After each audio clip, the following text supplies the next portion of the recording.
Sobat Diet Kalori, bertemu kembali dengan saya Runeka, founder dari dietkalori.co.id. Dan di video kali ini kita akan membahas tentang salah satu buah yang bisa kalian cantumkan atau kalian masukkan ke dalam menu harian makanan kalian untuk menjaga berat badan, yaitu buah pisang ya. Pisang untuk membantu program diet. Pisang sendiri ya, untuk ukuran standar per satu buah ya, biasanya dengan pisang panjang ya, pisang yang biasa kita lihat dijual satuan dengan panjang sekitar 15 sampai dengan 20 cm itu sekitaran mengandung kalori 100 kilokalori, 100 sampai 105 kilokalori begitu ya. Beda varian pisang tentu saja akan berbeda-beda. Yang kecil-kecil mungkin kalorinya memang benar-benar lebih rendah bisa dibandingkan dengan pisang yang lebih panjang, yang lebih besar seperti itu sebagai parameter saja ya. Tapi yang perlu kalian perhatikan adalah kalau mengkonsumsinya dalam bentuk segar itu akan berbeda kalau misalnya kalian mengkonsumsinya dalam bentuk digoreng misalnya ya. Digoreng pasti, apalagi ditambahkan tepung, akan menaikkan sejumlah kalori di dalamnya seperti itu. Apalagi kalau misalnya keripik itu malah bisa sampai 2 kali lipat lebih banyak begitu ya per 100 gramnya dibanding yang dalam kondisi segar. Atau mungkin yang dibuat smoothies ya, smoothies pisang ditambahkan dengan topping atau bahan perasa lain, ditambahkan dengan gula, ditambahkan dengan susu kental manis, itu akan pasti berbeda jumlahnya, jumlah kalori yang terkandung di dalamnya seperti itu. Nah, untuk membantu proses diet atau program diet atau program penurunan berat badan, kalian bisa misalnya menjadikan sarapan kalian dengan menggunakan pisang ini. Jadi menu sarapan ya, pisang ya, dan mengkonsumsi air putih ya untuk di pagi hari. Dan jangan salah, ini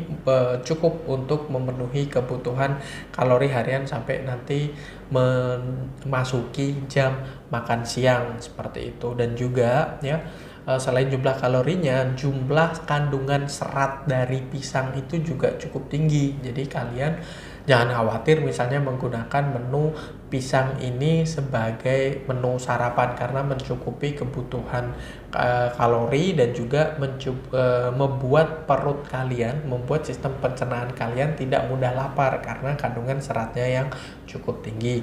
Terus kemudian selain untuk menu sarapan, pisang juga bisa dijadikan menu camilan ya, atau snack. Boleh di sela-sela antara makan siang dan makan malam, itu juga diperbolehkan seperti itu. Itu sebagai salah satu katakanlah variasi lah menu pisang ini dalam program diet yang kalian jalani.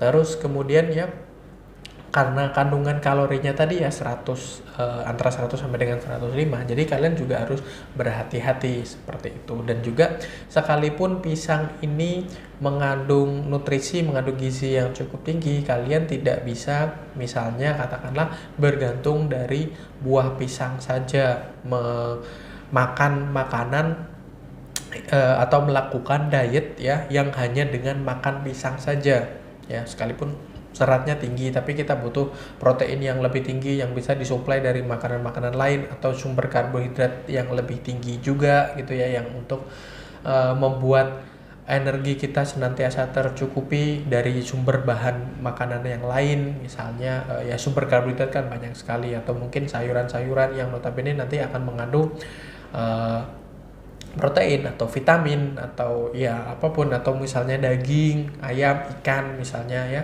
yang proteinnya dan juga lemaknya, lemak sehat tentu saja harus dibutuhi atau dicukupi lah kebutuhan dari tubuh kita supaya fungsi organ kita bisa bekerja dengan baik. Jadi pisang bisa dijadikan salah satu asupan ya ketika kalian sedang menjalani diet, seperti saya contohkan tadi, sebagai menu sarapan atau sebagai menu snack. Atau misalnya katakanlah kalian membutuhkan atau ya ketika nanti bergabung di diet kalori, kalian akan tahu ya kebutuhan kalori harian kalian. Setelah seharian misalnya karena satu dan lain hal mengharuskan kalian mengkonsumsi makanan-makanan yang mengandung kalori yang cukup tinggi dan sudah hampir di batas ambang kebutuhan kalori harian kalian, kalian bisa mengkonsumsi misalnya di malam hari tapi perut terasa lapar, juga boleh mengkonsumsi pisang seperti itu, karena ya kalorinya tadi 100 sampai dengan 105 kilokalori, sementara seratnya cukup tinggi dan membuat kalian misalnya semalaman ya sampai tidur itu perut kalian tidak keroncongan dan sebagainya seperti itu. Oke ya, saya rasa itu mudah-mudahan bermanfaat bagi kalian semua. Jangan lupa like, comment, dan share serta subscribe YouTube channel ini dan follow sosial media kami yang ada di bawah ini. Dan sampai bertemu kembali dengan saya Erwin Eka dari dietkalori.co.id.